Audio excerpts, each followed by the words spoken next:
ជ្រើសរើស POS System ត្រូវតាមតម្រូវការអាជីវកម្មចំណេញទាំងថវិកាចំណេញទាំងពេលវេលា POS System សម្រាប់ហាងថែរក្សាសម្ផស្ស Salon Massage Spa វាមានចំណុចជាច្រើនខុសពី POS System ទូទៅនៅក្នុងវីដេអូនេះខ្ញុំនឹងលើកមកបង្ហាញចំនួន3ចំណុចចំណុចទី1គណនាកម្រៃជើងសារដោយស្វ័យប្រវត្តិការគណនាកម្រៃជើងសារយើងអាចគណនាថេរឬជាភាគរយឧទាហរណ៍គាត់ធ្វើសេវាកម្មឬលក់ទំនិញបាន$10យើងឲ្យគាត់$1ឬក៏គាត់ធ្វើសេវាកម្មឬលក់ទំនិញបាន$20យើងឲ្យគាត់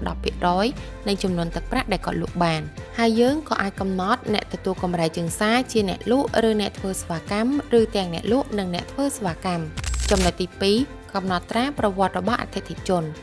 មុខងារនេះអាចឲ្យយើងដឹងថាតើអតិថិជនបានមកទទួលសេវាកម្មប៉ុន្មានដងគាត់ធ្វើសេវាកម្មអ្វីខ្លះឬក៏ព្យាបាលដល់ដំណាក់កាលណាហើយចំណុចទី3ដកស្តុកផលិតផលពេលធ្វើសេវាកម្មជូនភ្ញៀវយើងអាចកំណត់ដកស្តុកផលិតផលថាពេលធ្វើសេវាកម្មជូនភ្ញៀវម្ដងយើងប្រើផលិតផលនេះអស់ប៉ុន្មានផលិតផលនោះអស់ប៉ុន្មានហើយយើងក៏អាចដកស្តុកសម្រាប់កញ្ចប់សមាជិកបានដែរក្រៅពី3ចំណុចខាងលើនេះនៅមានមុខងារសំខាន់ជាច្រើនទៀតសម្រាប់អាជីវកម្មនេះជួបគ្នានៅវីដេអូក្រោយសម្រាប់ព័ត៌មានលម្អិតអំពី System អាច comment នៅក្នុងវីដេអូខាងក្រោមឬក៏ទំនាក់ទំនងទៅ Telegram ដែលមាននៅក្នុង caption ខាងលើដើម្បីទទួលបានការប្រឹក្សាដោយឥតគិតថ្លៃ